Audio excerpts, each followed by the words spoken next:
Hello students, कैसे हैं आप लोग। माई सेल्फ अरुण पटेल और हम लोग प्रीवियस लेक्चर में class 12th physics ray optics के रिफ्लेक्शन के बारे में बात कर लिए थे। सर क्लास 12th में रिफ्लेक्शन तो है ही नहीं, रिफ्लेक्शन थोड़ा सा है, ओनली दर्पण सूत्र है और एक दो चीज़ें और उनके प्रूव हैं। R बराबर 2F का प्रूव है और क्या है, एक हमारा दर्पण सूत्र है। लेकिन उसके बावजूद भी हम लोगों ने रिफ्लेक्शन को क्या कर लिया, पूरा पढ़ लिया। क्यों पढ़ लिया? क्योंकि बेसिक बहुत ज़रूरी है, तब जा कर के आप लोग क्या करोगे, आगे की चीज़ों को ऑब्जर्व कर पाओगे। इसलिए बेसिक बहुत ज़रूरी था। आज का जो लेक्चर है उसमें कुछ कुछ चीज़ें बेसिक होंगी और मैक्सिमम चीज़ें क्या होंगी, आपके सिलेबस में होंगी। तो हम लोग स्टार्ट करते हैं आज का लेक्चर बिना देरी किए। सबसे पहले हम लोगों को पढ़ना है चिन्ह परिपाटी। क्या पढ़नी है? चिन्ह परिपाटी। चिन्ह परिपाटी का मतलब क्या होता है कि दर्पण में दूरियों को हम लोग किधर नेगेटिव लेंगे किधर पॉजिटिव लेंगे, यही चीज बताएगी हमारी चिन्ह परिपाटी। तो देख लो, जैसे मान लो ये हमारा क्या है, एक दर्पण है, अवतल दर्पण है। क्या है? अवतल दर्पण। इसमें हम लोग क्या करेंगे, ये मुख्य अक्ष खींच देंगे। अब जो भी दूरियां दर्पण में जिधर की तरफ कलई है उधर की तरफ नापी जाएंगी तो होंगी पॉजिटिव। कैसी होंगी? पॉजिटिव यानी धनात्मक। धनात्मक। जिधर कलई है उधर की तरफ की दूरियां धनात्मक, और जिधर कलई नहीं है, जो परावर्तक पृष्ठ है, उधर की सारी दूरियां क्या हो जाएंगी, ऋणात्मक हो जाएंगी। ऋणात्मक। अब दूरियां तो हमेशा कहीं से भी, चाहे यहां से इस बिंदु से नापो चाहे इस बिंदु से, उस बिंदु से ध्रुव की तरफ नापी जाती है। किधर की तरफ नापी जाती है? ध्रुव की तरफ। कुछ कुछ जगह पे ऐसा लिखा होगा कि जब तुम लोग प्रकाश की किरणों के विपरीत दिशा में चलोगे तो ऋणात्मक, और प्रकाश की किरणों के साथ चलोगे तो धनात्मक। तो ये कंफ्यूजिंग टर्म है। सीधा याद रखो कि जिधर की तरफ कलई है उधर की दूरियां धनात्मक, और जिधर कलई नहीं है उधर की दूरियां ऋणात्मक। ठीक है। और मुख्य अक्ष से ऊपर की तरफ की सारी दूरियां क्या होंगी, धनात्मक। धनात्मक। और मुख्य अक्ष से नीचे की तरफ की सारी दूरियां क्या होंगी, ऋणात्मक होंगी। क्या होंगी? ऋणात्मक। क्लियर है ये वाली बात? सेम इसी तरह अगर हम लोग उत्तल दर्पण की बात करें, उत्तल दर्पण में भी सेम कॉन्सेप्ट रहेगा। ये हमारा क्या है, कोई उत्तल दर्पण है, ये मुख्य अक्ष है। अब इसमें इधर कलई है तो इधर की दूरी क्या हो जाएंगी, धनात्मक हो जाएंगी, और इधर की दूरियां क्या हो जाएंगी, ऋणात्मक हो जाएंगी। ऋणात्मक। और ऊपर की दूरियां क्या हो जाएंगी, पॉजिटिव यानी धनात्मक हो जाएंगी, और नीचे की दूरियां क्या हो जाएंगी, नेगेटिव। क्लियर है बात? तो इस प्रकार हम लोग दूरियों को नाप लेंगे। आप लोग ये चित्र बना लेंगे और लिख भी सकते हैं कि जिस तरफ दर्पण के जिस भाग की तरफ कलई होती है यानी कलर होता है, उधर की सारी दूरियां क्या होती हैं, धनात्मक होती हैं, और जिधर कलई नहीं होती है उधर की सारी दूरियां ऋणात्मक होती है। ठीक है। मुख्य अक्ष से जब अगर तुम लोग ऊपर की तरफ नाप रहे हो, मतलब क्या नापोगे, वस्तु की ऊंचाई या प्रतिबिंब की ऊंचाई मुख्य अक्ष से ऊपर की तरफ। अगर प्रतिबिंब आभासी होगा तो ऊपर बनेगा, वस्तु से सीधा बनेगा तो क्या हो जाएगी, दूरी धनात्मक हो जाएगी। जब भी नीचे नापोगे यानी जब वास्तविक प्रतिबिंब बनेगा और उल्टा बनेगा तो हमारी दूरी क्या हो जाएगी, ऋणात्मक हो जाएगी। इस प्रकार से हम लोगों को क्या करना है, नापना है। चलो आगे चलते हैं।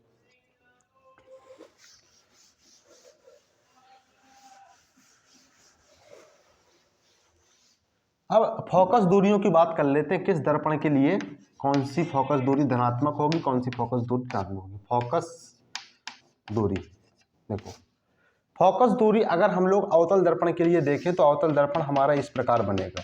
ठीक है। ये मुख्य अक्ष है। और फोकस दूरी कहाँ होगी, जब हम लोग देखेंगे कि ये किस खोखले गोले से काट कर दर्पण बनाया गया। तो इस प्रकार एक कोई गोला रहा होगा जिससे काट के ये दर्पण बनाया गया है। यहाँ कहीं पे वक्रता केंद्र होगा, यहाँ कहीं पे ध्रुव होगा।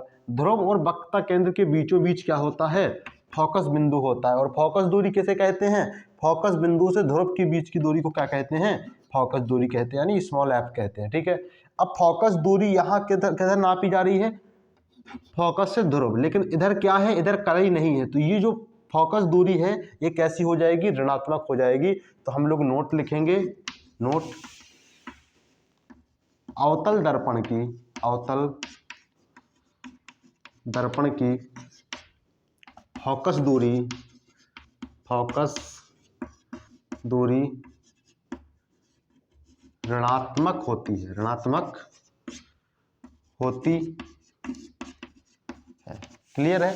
अवतल दर्पण की फोकस दूरी ऋणात्मक क्यों होती है? क्योंकि यहाँ पे जो फोकस बिंदु है उस तरफ है जिस तरफ कलई नहीं है। आगे बढ़ते हैं, उत्तल दर्पण के लिए सेम बात देखते हैं।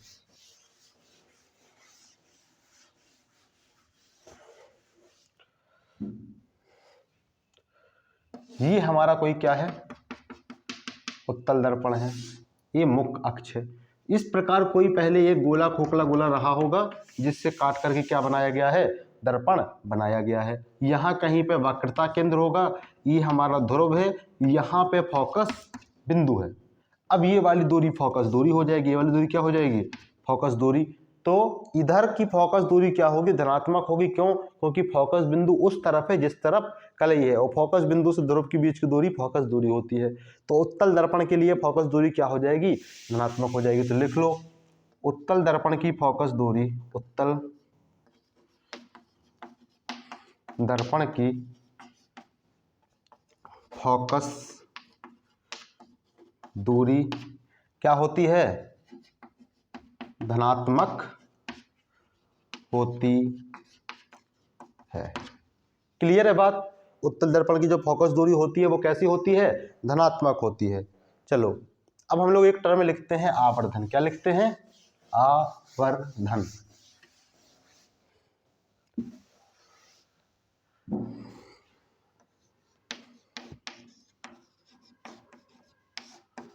आवर्धन आखिर होता क्या है? आवर्धन को हम लोग एम से डिनोट करते हैं। किससे लिखते हैं? एम से। एम क्या होता है? एम हमें ये बता रहा होता है कि जो प्रतिबिंब बना है वो वस्तु से कितने गुना बड़ा बना है, कितने गुना छोटा बना है। गुना में बड़ा भी होता है और छोटा भी होता है। जैसे कोई तुम्हारा भाई है, अगर वो हाइट में तुमसे आधा है तो तुम कहोगे कि वो जो तुम्हारा छोटा भाई है वो तुमसे आधा गुना क्या है? छोटा है। और अगर तुम्हारी बात की जाए उस भाई की तुलना में तो तुम उससे क्या हो? दोगुने बड़े हो। ठीक है ना? इस प्रकार हमारा जो आवर्धन है ये दिखा रहा होता है कि प्रतिबिंब वस्तु का कितने गुना है। अब प्रतिबिंब वस्तु के गुने में छोटा भी हो सकता है और बड़ा भी हो सकता है। तो क्या है, अगर हम लोग किसी प्रतिबिंब की बात करें, अगर प्रतिबिंब की हाइट, ये मान लो मुख्य अक्ष है, प्रतिबिंब की हाइट क्या है? आई है। क्या है? आई। और वस्तु की हाइट क्या है? ओ है। तो हम लोग m बराबर जानते हैं कि I बाई ओ होता है। ठीक है ना? प्रतिबिंब की ऊंचाई बटे वस्तु की ऊंचाई के अनुपात को क्या बोलते हैं? आवर्धन बोलते हैं। इस परिभाषा को लिखना। देखो, प्रतिबिंब की ऊंचाई, प्रतिबिंब की ऊंचाई बोले तो लंबाई, प्रतिबिंब की लंबाई, प्रतिबिंब की लंबाई और वस्तु की लंबाई के अनुपात को आवर्धन कहते हैं। आवर्धन कहते हैं। एक और बात है, सारी चीजें एक दूसरे में क्या है? कनेक्टेड है कि प्रतिबिंब की ऊंचाई कितनी होगी, जब वस्तु इधर से उधर जाएगी तो प्रतिबिंब खिसकेगा। इस प्रकार से जब सारी चीजें कनेक्टेड है तो प्रतिबिंब की ऊंचाई और वस्तु की ऊंचाई का जो अनुपात है वो एक तरह से कनेक्ट है प्रतिबिंब की स्थिति और वस्तु की स्थिति से। तो देखो क्या होता है, एक संबंध और होता है, हम लोग इसी को लिखते हैं m बराबर, एक चीज तो हम लोग जानते हैं I बाई ओ, लेकिन एक चीज और होती है, अगर प्रतिबिंब की स्थिति v है तो माइनस v अपॉन u क्या होता है? हमारा आवर्धन होता है। क्लियर है बात? अब एक बात देखो, मुख्य अक्ष से ऊपर की तरफ की दूरियां कैसी होती हैं? धनात्मक होती हैं। वस्तु तो हमेशा कैसी रहेगी? धनात्मक रहेगी। वस्तु की ऊंचाई तो हमेशा कैसी रहेगी? धनात्मक रहेगी। सिर्फ प्रतिबिंब डिसाइड करेगा कि आवर्धन का मान ऋणात्मक होना है या धनात्मक। तो जब भी प्रतिबिंब आभासी बनेगा, यानी वो वस्तु से क्या बनेगा? सीधा बनेगा, यानी मुख्य अक्ष से ऊपर की तरफ बनेगा, तो प्रतिबिंब की ऊंचाई भी क्या हो जाएगी? धनात्मक हो जाएगी। तो जब भी प्रतिबिंब आभासी बनेगा तो हमारा जो आवर्धन होगा वो धनात्मक होगा, और जब भी प्रतिबिंब वास्तविक बनेगा हमारा आवर्धन कैसा हो जाएगा? ऋणात्मक हो जाएगा, क्योंकि प्रतिबिंब ही डिसाइड करेगा कि आवर्धन ऋणात्मक होगा या धनात्मक होगा। क्यों? क्योंकि वस्तु की ऊंचाई तो हमेशा, लंबाई तो क्या होगी? हमेशा धनात्मक होगी। ठीक है? इस संबंध को देख लो, m बराबर I अपॉन ओ बराबर माइनस वी बाई यू। एक नोट लिख लो,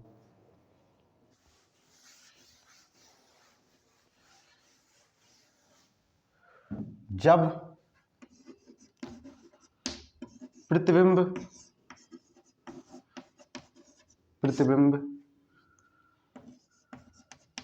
आभासी होगा, जब प्रतिबिंब आभासी होगा तो आवर्धन का मान, आवर्धन का मान धनात्मक होगा। कैसा होगा? धनात्मक होगा। और जब प्रतिबिंब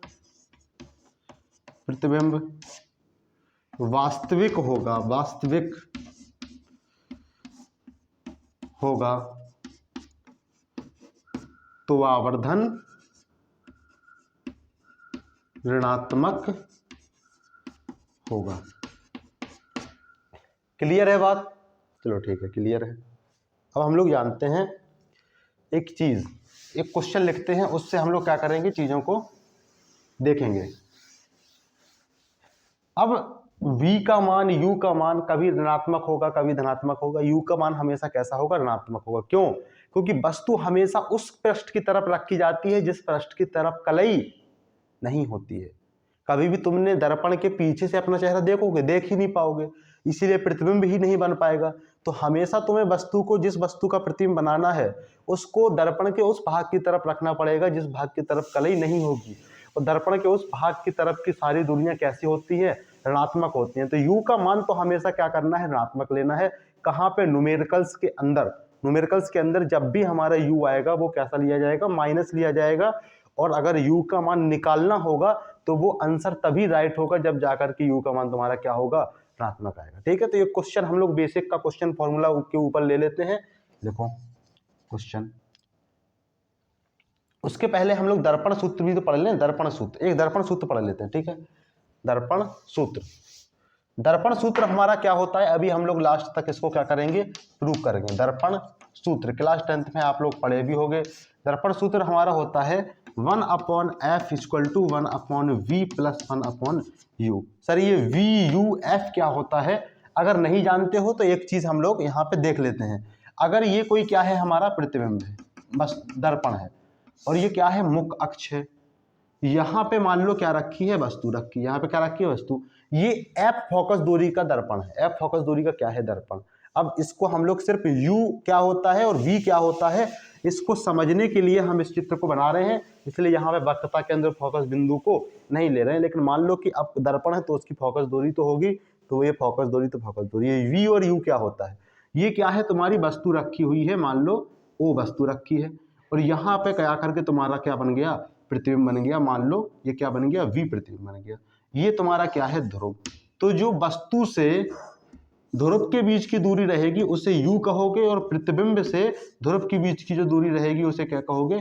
V कहोगे। यानी प्रतिबिंब की स्थिति, जहां प्रतिबिंब बना है वहां से ध्रुव के बीच की दूरी क्या होती है? V होती है, V होती है। और जहां वस्तु रखी है वहां से ध्रुव के बीच की दूरी क्या होती है? U होती है। ठीक है, तो ये इसको इतना कंफ्यूज नहीं होना है। और दर्पण सूत्र क्या होता है हमारा? 1/f = 1/v + 1/u। जब भी तुम्हें इन तीन राशियों में फोकस दूरी, प्रतिबिंब की स्थिति और वस्तु की स्थिति में से कुछ दो दी जाएंगी, एक निकालने के लिए बोला जाएगा, तो हम लोग आसानी से इस फॉर्मूले से क्या करेंगे? निकाल लेंगे। एक क्वेश्चन देखो, यूज करेंगे हम लोग कहाँ पर ऋणात्मक लेना है दूरियों को, कहाँ पे धनात्मक लेना है। क्वेश्चन, एक अवतल दर्पण के सामने, दर्पण के सामने 30 मीटर की दूरी पर वस्तु रखी है। 30 मीटर की दूरी पर वस्तु रखी है और प्रतिबिंब भी, और प्रतिबिंब भी 30 मीटर की दूरी पर बनता है। 30 मीटर की दूरी पर बनता है। दर्पण की फोकस दूरी ज्ञात करो। दर्पण की फोकस दूरी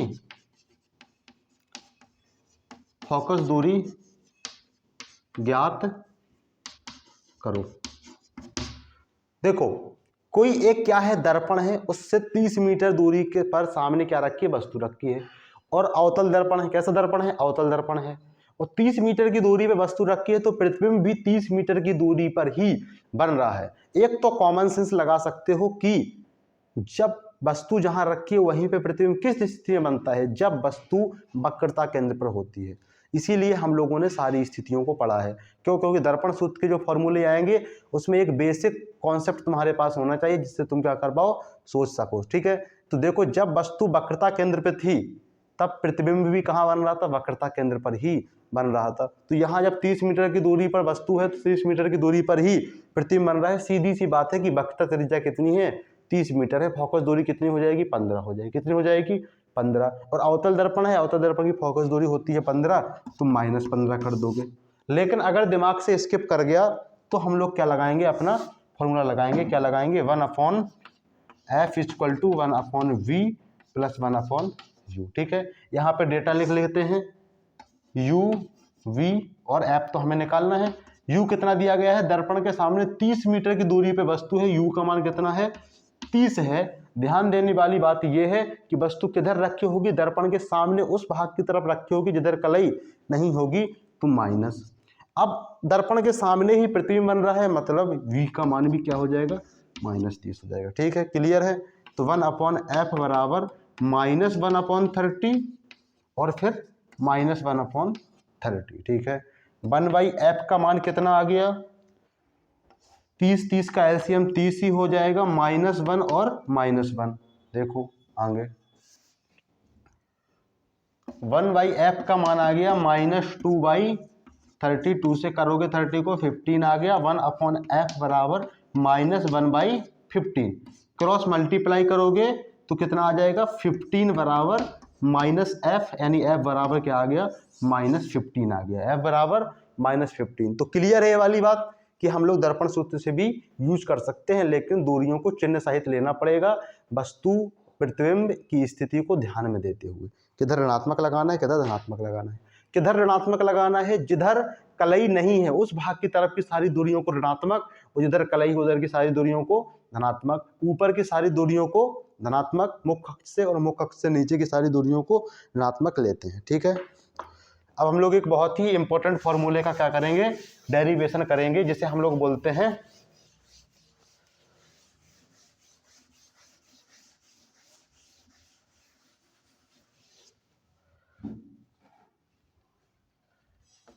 f बराबर r/2 का निगमन। f बराबर r/2 का निगमन। अब ये फॉर्मूला इंपॉर्टेंट इसलिए हो जाता है क्योंकि इसमें क्वेश्चन क्या होता है, आसानी से बन जाता है। एक तो क्वेश्चन पूछेगा कि बताओ, ये बात सिद्ध करो कि जो हमारी फोकस दूरी होती है वो वक्रता त्रिज्या की आधी होती है, या ये बात प्रूव करो कि जो हमारी वक्रता त्रिज्या होती है फोकस दूरी की दोगुनी होती है, या फिर तुमसे कह देगा f बराबर r/2 का निगमन या r बराबर 2f का निगमन करो। तो कैसे करोगे, देखो सिंपल, देखो अगर तुम्हारे पास एक कोई क्या है, अवतल दर्पण, मुख्य अक्ष है, यहाँ पे फोकस है, यहाँ पे वक्रता केंद्र है, यहाँ पे कहीं पे क्या रखी है, वस्तु रखी है। एक प्रकाश की किरण को भेज दो समांतर, कैसा भेज दो, समांतर। एक प्रकाश की किरण को भेज दो वक्रता केंद्र से, ठीक है, भेज दिए। जब कोई प्रकाश की किरण वक्रता केंद्र से जाएगी तो अपने मार्ग में वापस लौट करके आ जाएगी। जब कोई प्रकाश की किरण समांतर जाएगी तो क्या हो जाएगी, फोकस से गुजर जाएगी, इस प्रकार। ठीक है, गुजर गई। ये क्या बन गया, तुम्हारा प्रतिबिंब बन गया। अब हम लोग थोड़ा पॉइंटिंग कर लेते हैं। ए पॉइंट तो सी है, ए वाला तो एफ है, थोड़ा इसको पास पास करते हैं क्योंकि अभी डेरिवेशन करने में इसका यूज होगा। ये तो हम लोगों ने दर्पण सूत्र वाला कर लिया, इसको रुको, इसको बताते हैं। ये कोई हमारा क्या है, अवतल दर्पण है। ये क्या है, मुख्य अक्ष है। जब कोई प्रकाश की किरण हमारी क्या जाएगी, मुख्य अक्ष के समांतर जाएगी तो परावर्तन के पश्चात कहाँ से गुजरेगी, फोकस से गुजरेगी। ठीक है, क्लियर है। यहाँ कहीं पे वक्रता केंद्र है, एक अभिलंब खींच देंगे इन दोनों के बीचों बीच, तो ये वाला जो एंगल है अगर थीटा है तो ये वाला एंगल भी कितना हो जाएगा, थीटा हो जाएगा। और जब ये वाला एंगल थीटा है तो ये वाला थीटा हो जाएगा। और ये इस तरह से देखोगे ना, ये वाला और ये वाला मुख्य अक्ष है, तो ये टोटल एंगल कितना है, 2 थीटा है। कितना, क्योंकि थीटा थीटा 2 थीटा, तो ये वाला कितना हो जाएगा, 2 थीटा हो जाएगा। ठीक है, तो यहाँ पे देखोगे तो ये वाला एंगल भी कितना हो गया, 2 थीटा हो गया। ठीक है, इस पॉइंट को मान लेते हैं ए मान लो, ये तो हमारा P है ही, लेकिन एक चीज देखो यहाँ पे एक इस प्रकार से अभिलंब खींच देंगे, इस पॉइंट को मान लो, क्या मान लो, A, इसको ए माने तो इसको B मान लो। ठीक है, क्लियर है बात। अब जो A है, जो B है वो P के साथ है, B क्या है, वो P के जस्ट पासों पास है। अब हम लोग डेरिवेशन करते हैं अपना। सबसे पहले यहां पे देखो लाल बटे का हम लोग जानते हैं tan थीटा बराबर क्या होता है, लंब बटे आधार। ठीक है, तो अगर हम लोग त्रिभुज, इस वाले त्रिभुज की बात करें, त्रिभुज CAB की, तो लिखो त्रिभुज CAB में, त्रिभुज CAB में क्या देखोगे, tan थीटा बराबर क्या हो जाएगा, लंब क्या है AB और आधार क्या है CB। तो लिख लो त्रिभुज CAB में tan थीटा बराबर क्या करोगे, AB upon CB, AB upon CB, क्योंकि आधार क्या है CB है। ठीक है, क्लियर है बात। अब हम लोग जानते हैं छोटे थीटा के लिए, theta is very very very छोटा है, कैसा है, बहुत छोटा है, तो tan थीटा की जगह लिख लेंगे थीटा बराबर AB अपॉन CB। ठीक है, एक कन्फ्यूजन दूर करना है, AB B क्या है, P है, वो P क्या है, B है, ये बात एकदम क्लियर दिमाग में लेकर के चलना है। हमारा जो थीटा बराबर AB अपॉन CB आ गया, ये पहला इक्वेशन आ गया। दूसरा त्रिभुज देखो, त्रिभुज FAB, त्रिभुज FAB में क्या होगा, tan 2 थीटा बराबर, tan 2 थीटा बराबर क्या करोगे, AB, इसके लिए लंब क्या है 2 थीटा के लिए, AB ही है, तो AB और आधार क्या है FB, आधार क्या है FB। अब यहाँ भी थीटा छोटा है, तो यहाँ पे थीटा क्या है 2 थीटा है, तो 2 थीटा बराबर AB अपॉन FB। तो थीटा 2 थीटा बराबर AB अपॉन FB है, तो थीटा 2 को क्या भेज दो, आगे भेज दो, तो थीटा बराबर यहाँ पे क्या आ गया, AB upon 2FB, AB upon 2FB। ठीक है, इसको मान लो इक्वेशन नंबर सेकंड मान लो, क्या मान लो, इक्वेशन नंबर सेकंड। चित्र को बना लेना, हम लोग आगे चलते हैं। एक बात को यहां पे याद रखना कि जो V है वो क्या है, लगभग P के बराबर है। ठीक है ना। अब देखो आगे, एक थीटा बराबर, समीकरण नंबर 1 में थीटा बराबर AB अपॉन CB है, थीटा बराबर AB अपॉन 2FB है। तो हम लोग देख लेते हैं समीकरण फर्स्ट और सेकंड से, क्या करेंगे, AB अपॉन CB के बराबर में लिख सकते हैं AB अपॉन FB, लिख दो AB अपॉन CB बराबर AB अपॉन 2FB।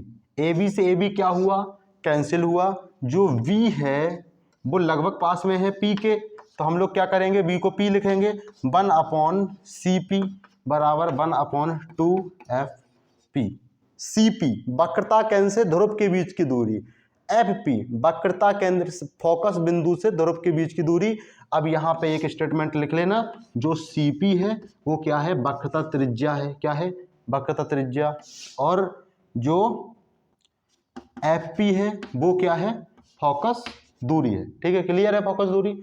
अब एक बात तुम्हारे दिमाग में आ रही होगी, सर FP जो है वो उधर की दूरी नापी जा रही है जिधर की दूरी क्या है, कलई नहीं है। अब लेकिन एक चीज ध्यान रखो, यहाँ भी माइनस लगाओगे और यहाँ भी माइनस लगाओगे, माइनस माइनस कट के प्लस ही आ जाना है, तो माइनस लगाने का कोई मतलब नहीं है। बस लिख देते हैं 1 अपॉन R बराबर 1 अपॉन 2F, क्रॉस मल्टीप्लाई करो, क्या आ जाएगा, R का गुणा 1 से होगा, R बराबर 2F हमारा क्या आ गया, रिजल्ट आ गया, और इट्स प्रूफ,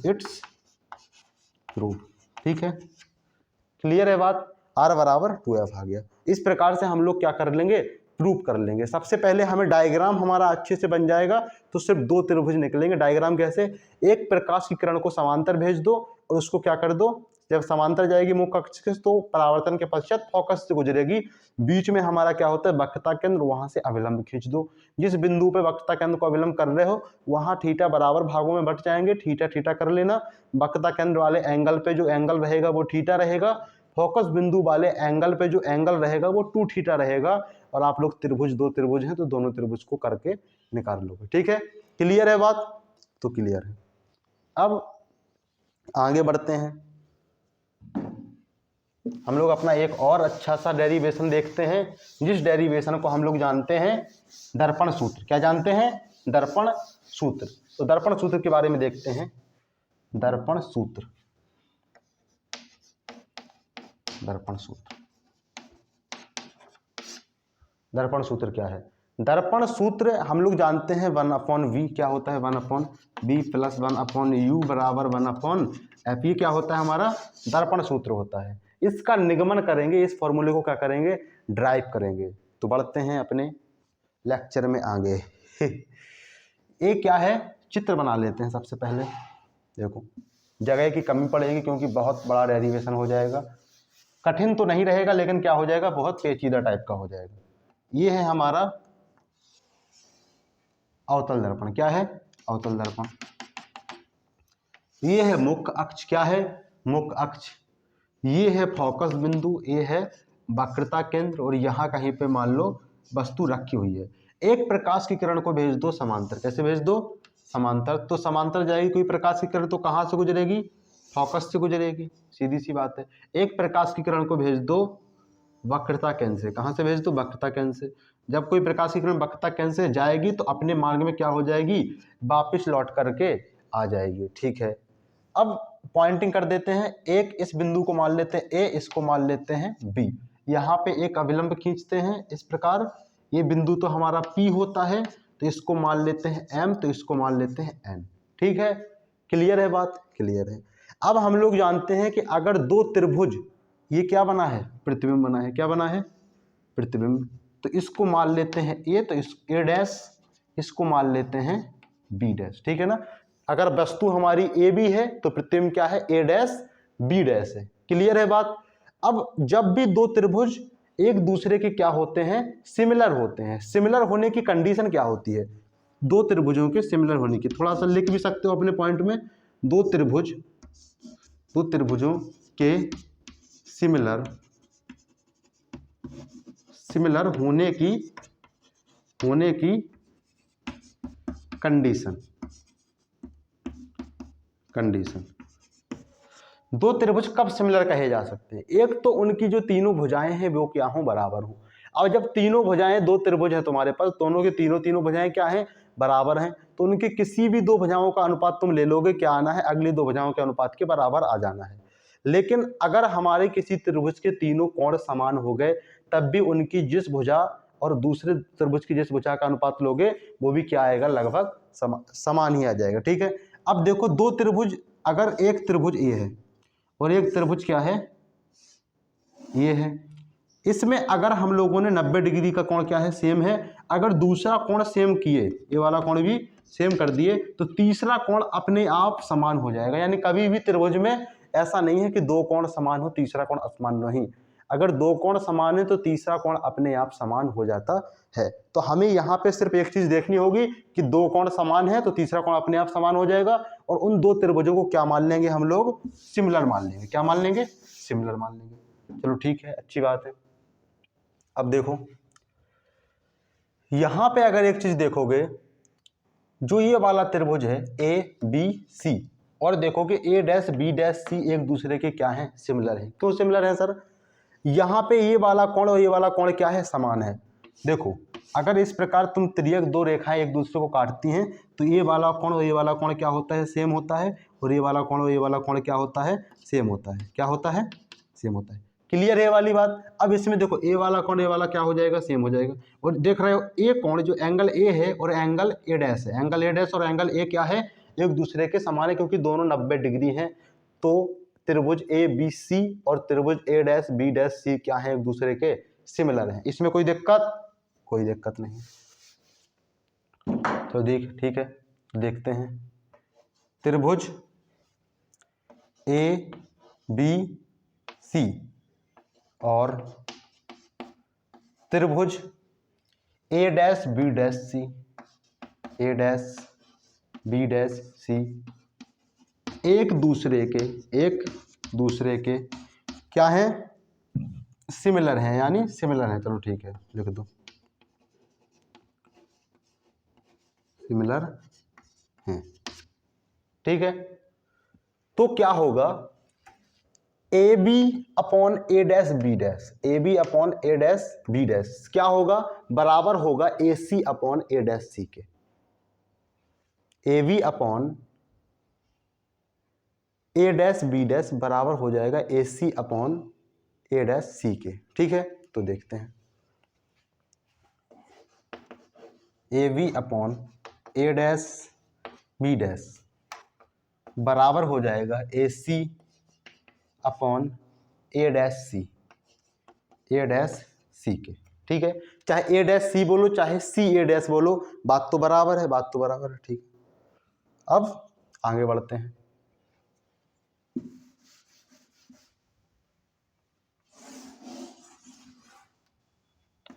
त्रिभुज ए डैश बी एफ और त्रिभुज एम एन एफ भी क्या है, एक दूसरे के सिमिलर है। क्यों सिमिलर है, त्रिभुज ए डैश बी डैश एफ, ये वाला कोण समान है और ये वाला कोण क्या है, समान है। तो दोनों त्रिभुज क्या हो गए, एक दूसरे के सिमिलर हो गए। तो लिखो त्रिभुज ए डैश बी डैश एफ और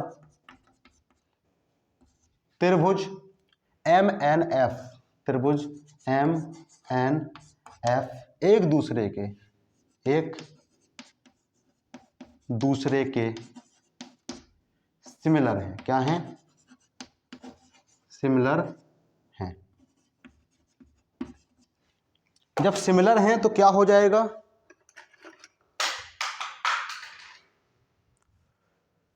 ए dash B dash upon M N या M N upon A dash B dash बराबर हो जाएगा N F upon N F A dash. ठीक है ना, अगर इसके अपॉन में करोगे, इसको करोगे तो फिर इसकी भुजा को पहले लेना पड़ेगा, इसकी भुजा को बाद में।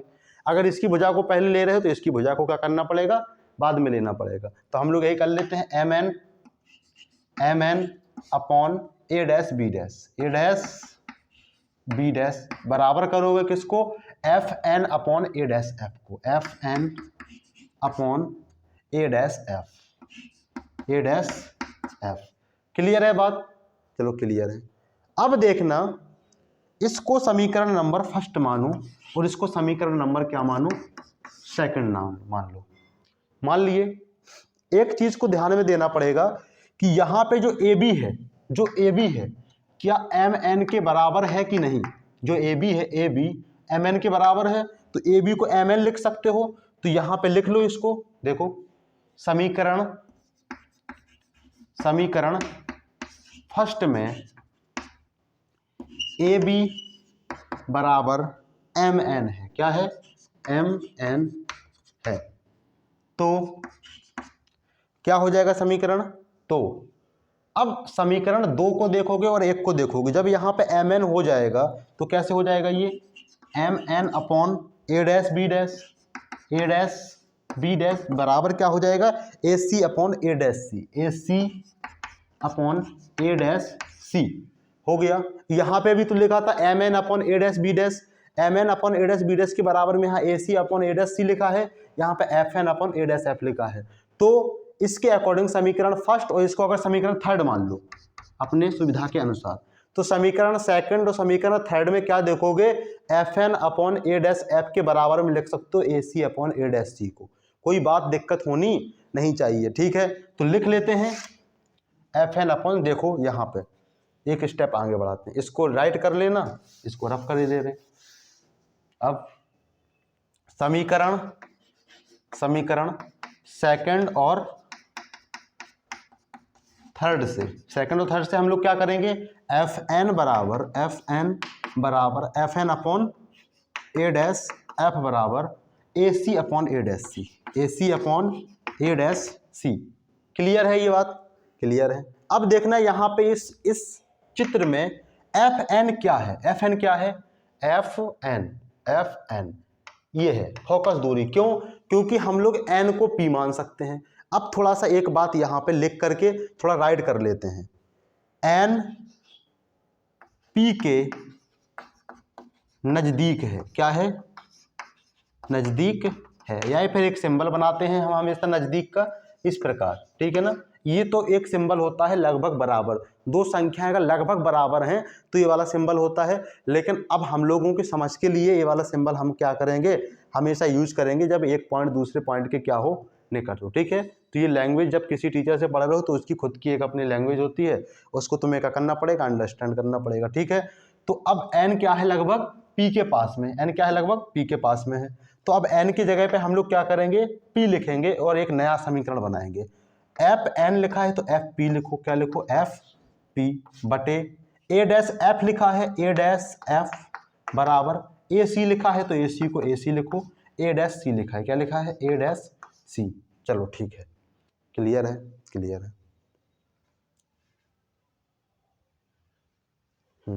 अब हम लोग इसको समीकरण नंबर मान लेते हैं 4, समीकरण नंबर 4। ठीक है, अब देखो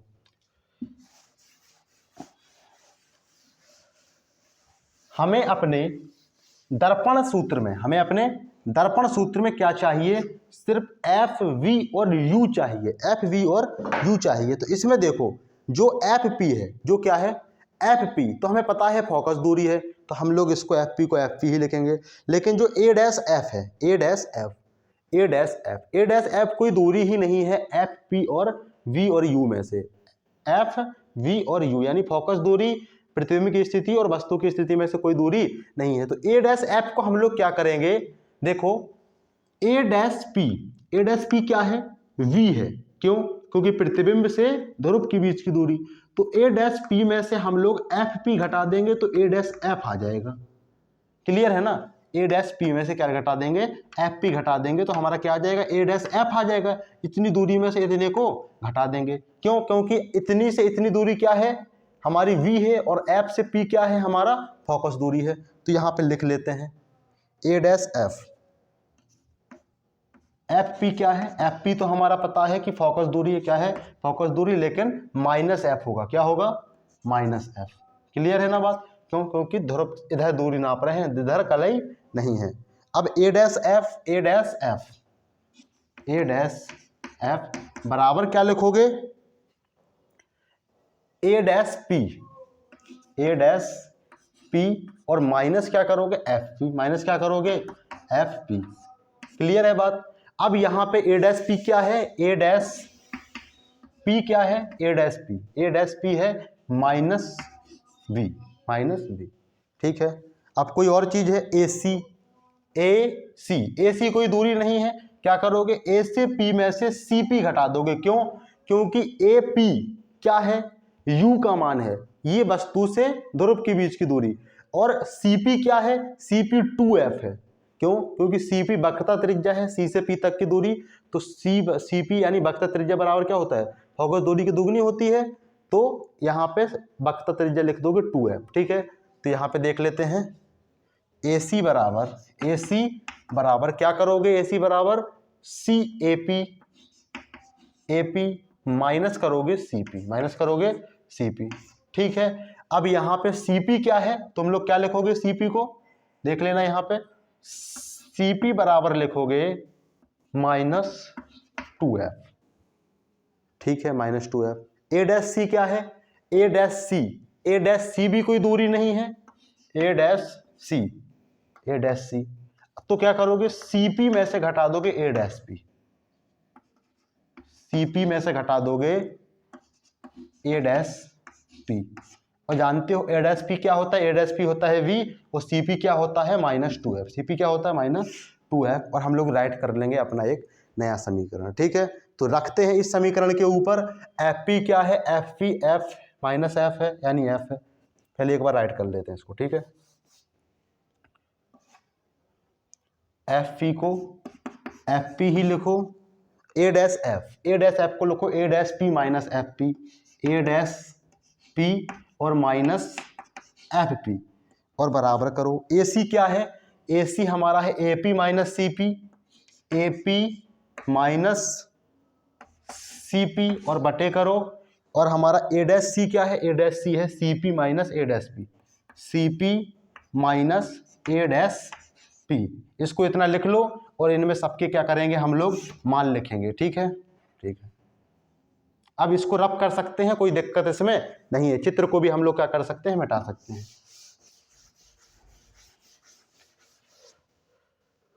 एफ पी की जगह पे रखो -f, minus F upon A dash P की जगह पे रखो, ए डैश पी की जगह पे रखो माइनस वी और माइनस लगाओ, एफ पी की जगह पे फिर माइनस एफ रखो तो माइनस लगा हुआ है तो प्लस एफ हो जाएगा। क्या हो जाएगा? प्लस एफ बराबर करो ए पी क्या है? ए पी हम लोग नहीं लिखे हैं, ए पी क्या है? माइनस यू है। क्या है? Minus you. तो ए पी की जगह पे रखो माइनस यू बटे माइनस यू और फिर माइनस लगाओ। सी पी क्या है? सी पी माइनस 2f है तो प्लस 2f हो जाएगा बटे सी पी क्या है? सी पी 2f है माइनस 2f माइनस लगा है। ए डैश पी क्या है? ए डैश पी v है तो प्लस v हो जाएगा। ठीक है, अब करो क्रॉस मल्टीप्लाई। क्या करो? Cross multiply. माइनस एफ का गुणा इससे होगा तो हो जाएगा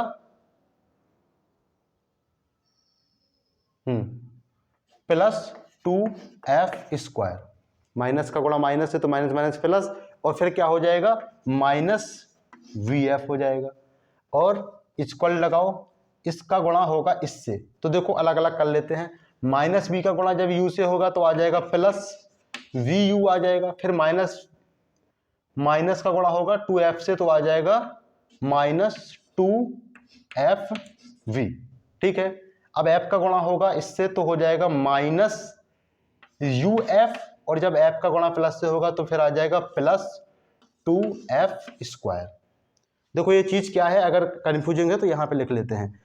2f² माइनस vf बराबर आया है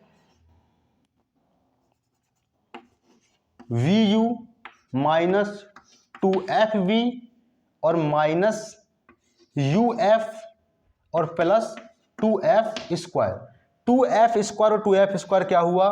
कैंसिल हुआ, क्योंकि दोनों तरफ प्लस सेम चिन्ह है, इधर जाएगा माइनस में घट जाएगा। अब आ गया माइनस vf बराबर vu और हाँ सही है और माइनस 2fv और फिर माइनस uf। एक बात देखो, जो vf है या fv है दोनों सेम है, इस वाले को भेज देते हैं इधर। भेज दिए तो जब ये जाएगा इधर या फिर इसको इधर ले आते हैं, इसको इधर ले आते हैं तो माइनस वाला आएगा इधर प्लस हो जाएगा, प्लस में से ये घट जाएगा तो बचेगा fv। क्या बचेगा? fv बराबर vu माइनस uf हो गया। ये वाला हमारा समीकरण आ गया। इसको मान लेते हैं स्टार समीकरण। क्या मान लेते हैं? स्टार, क्योंकि इसी से हमारा फॉर्मूला आ जाना है। तो स्टार समीकरण को देखते हैं, आगे चल के स्टार समीकरण ही तुम्हारा क्या करेगा? सब कुछ काम करेगा।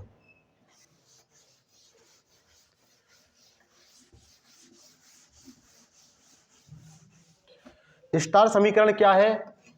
fv बराबर vu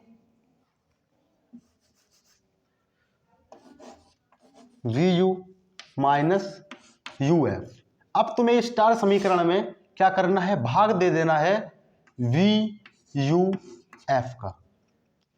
vuf का जब भाग दे दोगे तो देखो क्या होता है, fv अपॉन vuf बराबर vu upon vuf minus uf upon vuf। यहां पे एक स्टेटमेंट लिख लेना, स्टार समीकरण में uvf का भाग देने पर, किसका भाग देने पर? uvf का भाग देने पर, दे दिए। f से क्या हुआ? f कैंसिल हुआ, v से क्या हुआ? v कैंसिल हुआ, क्या बचा? 1/u बचा बराबर v से क्या हुआ? v कैंसिल हुआ, u से क्या हुआ? u कैंसिल बचा, क्या बचा? 1/f बचा माइनस u से क्या हुआ? u कैंसिल हुआ, f से क्या हुआ? f कैंसिल हुआ, क्या बचा? 1/v बचा, क्या बचा? 1/v। समीकरण देखो आ गया है। इस माइनस वाले को भेज दो बराबर के इधर, तो बचा एक तरफ बचा 1/f, एक तरफ क्या बचा? 1/f। माइनस वाला जब इधर भेजोगे प्लस हो जाएगा। दोनों राशियां किस में है? प्लस में है, बराबर 1/u प्लस 1/v। आ गया हमारा फॉर्मूला और इट्स प्रूव। ये क्या हो गया? It's prove. अब कोई क्वेश्चन तो सॉल्व कर नहीं रहे थे हम लोग, तो ड्राइव कर रहे थे, लेकिन फिर भी हमारा क्या हो गया, बहुत मशक्कत के बाद प्रूव हो गया फॉर्मूला 1/f बराबर 1/u plus 1/v formula prove हो गया।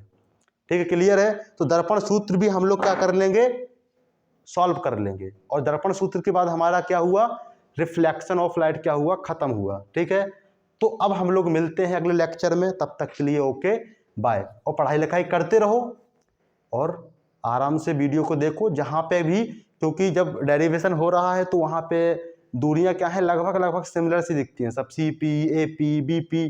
तो इसको क्या करना है, थोड़ा सा बार बार रिपीट में, अगर कहीं पे कंफ्यूज हुए हैं तो बोर ना होकर के उसको रिपीट में देखो और फिर उसको बार बार क्या करो, पढ़ो। ठीक है, तो मिलते हैं अगले लेक्चर में, तब तक के लिए ओके बाय।